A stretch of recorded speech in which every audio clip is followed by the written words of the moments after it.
Good morning students. आज हम बात करेंगे वीर रस के बारे में। तो देखो, वीर रस मनुष्य के हृदय में या सहृदय सामाजिक के हृदय में उत्साह नामक स्थायी भाव वासना रूप में विद्यमान रहते हुए विभाव, अनुभाव एवं संचारी भाव के सहयोग से पुष्ट होकर वीर रस का निर्माण करता है। अब देखो, वीर रस 4 प्रकार का होता है। वीर रस के हम 4 भेद कर सकते हैं: दानवीर, दयावीर, धर्मवीर और युद्धवीर। देखो, जब बात दानवीर की आती है तो दानवीर मतलब हो गया कि समृद्ध और वैभवशाली व्यक्ति जो कि अपने धर्म के लिए या दया के हित, दूसरे पर दया के हित और अपना सब कुछ दान करने को तैयार हो जाए, है ना। और दयावीर किसी दुखी या दीन को या पीड़ित को देखकर दया से द्रवीभूत हो जाए। धर्मवीर धर्म की रक्षा के लिए अपने प्राणांत तक देने को तैयार हो। और युद्धवीर जो युद्ध के क्षेत्र में शत्रु से मुकाबला करते हुए मरण को भी प्राप्त, हंसते हंसते मरण को भी प्राप्त कर ले, सहृदय मृत्यु को भी गले लगा ले। अब जब हम इनकी बात करते हैं तो देखो, दयावीर, जो दयावीर है, दयावीर के लिए जब वीर रस है और दयावीर का अगर उसमें उदाहरण है, दयावीर के लिए वीर रस का कोई उदाहरण है तो उसमें आश्रय होता है उत्तम प्रकृति का सक्षम व्यक्ति। दानवीर में भी आश्रय उत्तम प्रकृति का सक्षम व्यक्ति ही होता है। धर्मवीर में आश्रय वो होता है जो व्यक्ति सत्व गुण प्रधान हो और धर्मनिष्ठ हो, धर्म के प्रति जिसमें अटूट निष्ठा हो और सत्व गुण से प्रधान हो। युद्धवीर में विजेता आता है, वीर आता है, युद्ध लड़ने वाला योद्धा आता है और ऐसा व्यक्ति जो प्राणांत तक अपना उत्साह बनाए रखे, पराक्रमी हो, शूर हो, योद्धा हो, ऐसे व्यक्ति को हम इसमें युद्धवीर में आश्रय लेते हैं। आलंबन, दीन, दुखी, पीड़ित, शोषित, संकटग्रस्त, ये आलंबन है दयावीर के। दयावीर में आलंबन होगा दीन, दुखी, पीड़ित, शोषित और संकटग्रस्त व्यक्ति। दानवीर में आलंबन होगा दान पात्र का सक्षम व्यक्ति। धर्मवीर में धर्म में निष्ठा रखने वाला साधु, संत, मौलवी, पोप, धर्म प्रचारक, पादरी, कोई भी। और युद्धवीर में आलंबन होता है शत्रु। उसके बाद आता है उद्दीपन। उद्दीपन, दयावीर में उद्दीपन होता है दुख में कराहना, विलाप, दुष्टों का कठोर व्यवहार। दानवीर में उद्दीपन होता है तीर्थ स्थान, दान की महिमा का श्रवण, व्यक्तियों एवं राष्ट्रों के लिए चंदा, अनुदान, सहायता आदि। धर्मवीर में धर्म ग्रंथों का पठन पाठन, उपदेश, मंदिर, मस्जिद, गुरुद्वारा, धर्मस्थल, कोई भी धर्मस्थल वो हो सकता है। और युद्धवीर में शत्रु की ललकार, शत्रु का जो उत्कर्ष है, युद्ध में जुझारू बाजे बजते हैं, शौर्य है, प्रताप आदि के कथन, युद्ध मैदान, युद्ध कौशल। युद्ध कौशल किसका? शत्रु का युद्ध कौशल। अनुभाव, इसमें देखो दयावीर में अनुभाव है सहानुभूति का व्यवहार। जो दुखी व्यक्ति है, पीड़ित व्यक्ति है, उसके साथ सहानुभूति का व्यवहार, उसके दुख को दूर करने का उपाय, दुखी या परेशान व्यक्ति की सेवा। और दानवीर में दान पात्र का सम्मान, दान करना, निस्वार्थ भाव से प्रसन्न चित्त होकर दान करना। धर्मवीर धर्म ग्रंथों का पठन, श्रवण और धर्म ग्रंथों के प्रति या धर्म के प्रति निष्ठा। युद्धवीर में अंगों का फड़कना, पराक्रमपूर्ण कथन हो, ओजस्वी कथन, युद्ध कला, शौर्य प्रदर्शन, ये सारी चीज़ें इसमें आती हैं। और संचारी भाव में धैर्य, चपलता, मति, ये तो है दयावीर में। दानवीर में हर्ष, स्मरण, मति, धैर्य। और धर्मवीर में धैर्य, क्षमा, सुमति। और युद्धवीर में अमर्ष, घृति, गर्व, औत्सुक्य, हर्ष, स्मृति और वितर्क। ये जो हैं ये तो हमारे वीर रस के अवयव हैं। वीर रस का स्थायी भाव उत्साह होता है। स्थायी भाव हमें पता है कि उत्साह है। उसके बाद अनुभाव, ये दोनों चीज़ें आश्रय और आलंबन और उद्दीपन, ये तीनों चीज़ें किस में आती हैं? विभाव में। विभाव के दो भाग पढ़े हैं हमने। विभाव में आलंबन और उद्दीपन। तो आलंबन में ये दोनों चीज़ें आ गई और उद्दीपन रह गया। ये अनुभाव और ये संचारी भाव। ठीक है। अब देखो, अब हम बात करते हैं इनके उदाहरणों की। तो सबसे पहले हम उदाहरण देखते हैं दयावीर का।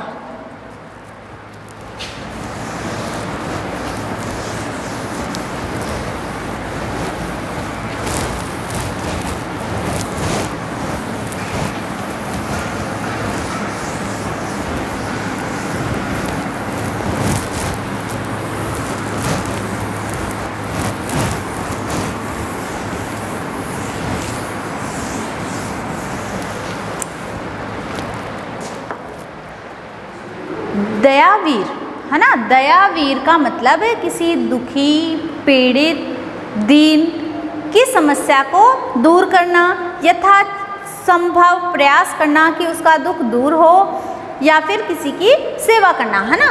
तो यहाँ पे इसका दयावीर का उदाहरण है, नीर पीबन हेतु गयो सिंधु किनारा रे, सिंधु बीच बसत ग्राह चरण धर पछाड़ा रे, द्वारिका में शब्द गयो शोर भयो भारी, शंख चक्र गदा पदम गरुड़ छोड़ धाय।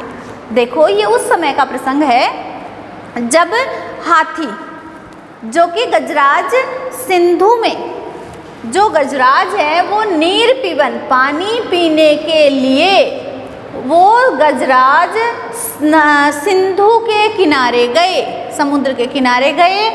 सिंधु बीच बसत ग्राह, उस समुद्र के बीच में निवास करता था। ग्राह मतलब घड़ियाल, एक घड़ियाल उस सिंधु के बीच में निवास करता था, जिसने कि चरण धर पछाड़ा रे, गजराज के पैर को पकड़कर उसे गिरा लिया। घड़ियाल बोल दो, मगरमच्छ बोल दो, कि वहाँ एक मगरमच्छ या एक घड़ियाल निवास करता था, जिसने उस हाथी के पैर को पकड़कर उसे गिरा दिया, पछाड़ दिया। द्वारिका में शब्द गयो। अब जब वो गजराज परेशान हुए, दुखी हुए, संकटग्रस्त हुए, तो उन्होंने अपने हृदय से नारायण को पुकारा, कृष्ण भगवान को उन्होंने पुकारा, और उनका जो शब्द था, उनके शब्द का जो शोर था, उनकी जो करुण पुकार थी, वो द्वारिका तक चली गई, कृष्ण के पास पहुंच गई। अब जैसे ही उनकी पुकार कृष्ण के पास पहुंची, कृष्ण ने क्या किया?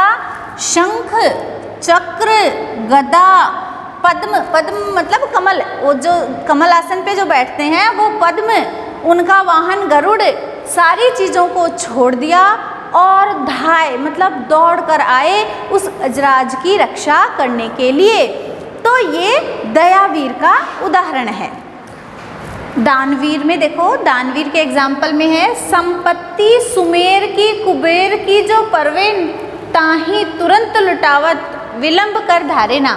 मतलब कि कुबेर की, कुबेर जो धन के देवता होते हैं, उस कुबेर की संपत्ति, संपूर्ण संपत्ति को जो दानवीर होता है वो परवे ताही, एक पक्षी के लिए, एक पंछी के लिए एक क्षण का भी विलंब किए बिना तुरंत लुटा देता है, उसे न्योछावर कर देता है, धारे ना, उसे धारण नहीं करता है। ये था दानवीर का एग्जाम्पल। अब हम बात करते हैं धर्मवीर की।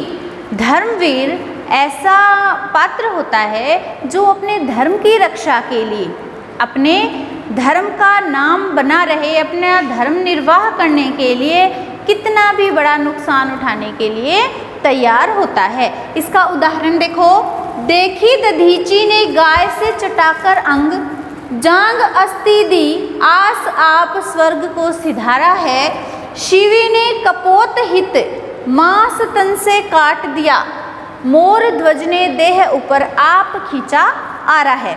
देखो, आपने इन लोक कथाओं को, इन दंत कथाओं को या इन कहानियों को सुन रखा होगा। आपने सुना होगा कि दधीची ने अपनी हड्डियों का त्याग कर दिया था।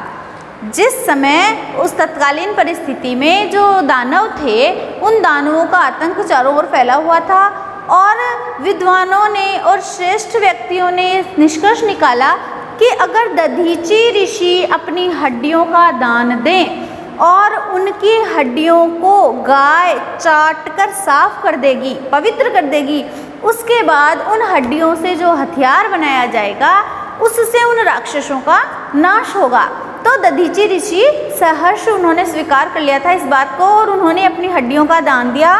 गाय ने उनकी हड्डियों को चाटकर शुद्ध किया और फिर उससे वज्र बना। वज्र जो हथियार है, वज्र, वो दधीची ऋषि की हड्डियों से बनाया गया। तो इन्होंने धर्म की रक्षा के लिए अपनी हड्डियों का दान दे दिया और स्वयं स्वर्ग सिधार गए। शिवी ने कपोत हित मांस तन से काट दिया। राजा शिवी थे, उनके दरबार में एक बाज और एक कबूतर दोनों आ गए। बाज कबूतर को झपटना चाहता था, कबूतर राजा के यहाँ आ गया शरण के लिए। अब ये उस समय के धर्म की बात थी। ये धर्म आज भी धर्म है ये कि शरणागत की रक्षा करनी चाहिए। कोई जब हमारी शरण में आ गया तो हमें उसकी रक्षा करनी चाहिए। राजा शिवी ने भी ऐसा ही किया। उन्होंने उस कबूतर को बचाने का प्रयास किया तो बाज ने कहा, मुझे तो बहुत तेज भूख लगी है, मुझे तो कुछ खाने के लिए चाहिए। तब शिवी ने कहा कि इस कबूतर के वजन के बराबर मैं अपना मांस तुम्हें दूंगा, तुम इसे छोड़ दो। तो इस प्रकार उन्होंने अपने शरीर का मांस जब देना चाहा और कबूतर, ये तो क्योंकि आप लोगों को पता होगा कि अर्जुन और कृष्ण की इनका परीक्षा लेने का तरीका था। अर्जुन और कृष्ण ने शिवी की परीक्षा लेनी चाहिए थी, इसलिए अर्जुन तो बने थे कबूतर और कृष्ण बने थे बाज। और जब शिवी अपने मांस को उस कबूतर के बराबर तोलने लगे तो वो मांस बराबर ही नहीं हुआ और अंत में शिवी को स्वयं को ही उस तराजू में बैठना पड़ा था उस कबूतर की रक्षा के लिए। तो ये दानवीर हैं, श्रेष्ठ दानवीर, धर्मवीर। दान दे दिया इन्होंने, धर्म की रक्षा के लिए इन्होंने दान दे दिया। तो ये धर्मवीर का श्रेष्ठ उदाहरण प्रस्तुत करते हैं। मोर ध्वज ने देह ऊपर आप खींचा रहा था। आपने सुना हो कि राजा मोरध्वज थे जिनके पुत्र का नाम था रोहिताश। तो जब ब्रह्मा, विष्णु और महेश मोरध्वज की परीक्षा लेने आए तो वो इनके घर आए, ब्राह्मण का रूप लेके आए और वो साथ में एक शेर भी लाए और कहा कि हम भोजन करेंगे। तो मोरध्वज ने जब उन्हें भोजन कराना चाहा तो उन लोगों ने कहा कि हमारे शेर भी भूखा है, हमारे शेर को भी भोजन करवाओ। तब मोरध्वज ने कहा कि उन्होंने ब्रह्मा, विष्णु और महेश जो ब्राह्मण वेश में आए थे, उन्होंने कहा कि हमारा शेर तो मांसाहारी है, ये शाकाहारी भोजन नहीं करेगा, ये तो मांस ही खाएगा। तब मोरध्वज हाथ जोड़कर खड़े हो गए थे उनके सामने और विनती की कि मैं किसी जीव की हत्या नहीं कर सकता। तब उन लोगों ने कहा कि चलो ठीक है, कोई बात नहीं, ये तो एक गृहस्थ का धर्म है कि उसके घर में कोई याचक भूखा आए तो उसे भोजन कराए, लेकिन अगर तुम हमारे शेर की भोजन की व्यवस्था नहीं करा सकते तो हम भी भोजन नहीं करेंगे। तब मोरध्वज थोड़े से धर्म के विपरीत हो गई ना बात, कि घर में आया कोई व्यक्ति भूखा जाए, तो उन्होंने उनको आदर सूचक बिठाया और उन्होंने कहा, ब्रह्मा, विष्णु, महेश, उन्होंने कहा कि हमारा शेर, ठीक है, तुम किसी जीव की हत्या नहीं करोगे तो तुम अपने पुत्र की हत्या कर दो, तुम अपने पुत्र को काटो। और इसके लिए उन्होंने शर्त रखी कि तुम्हारी आंख में अगर एक भी आंसू आया तो हमारा शेर भोजन नहीं करेगा और फिर हम भी भूखे ही जाएंगे। तब शिवी ने अपने आप स्वयं अपने हाथ से अपने पुत्र के ऊपर आरा चलाया और उन्होंने अपने धर्म की रक्षा की। तो ये धर्मवीर का श्रेष्ठ उदाहरण है। अब अगला उदाहरण हम देखते हैं युद्धवीर का। युद्धवीर, मेवाड़ केसरी देख रहा, केवल रण का न तमाशा था, वह दौड़ दौड़ युद्ध करता था, वह मान रक्त का प्यासा था। मतलब यहाँ महाराणा प्रताप के लिए है मेवाड़ केसरी। मेवाड़ केसरी सिर्फ खड़ा होकर युद्ध का तमाशा नहीं देख रहा था, बल्कि वो स्वयं मरने को आतुर था अपने प्राणों की रक्षा के बिना। मतलब उसे अपने प्राणों का मोह नहीं था, सिर्फ वो शत्रु के रक्त का प्यासा था।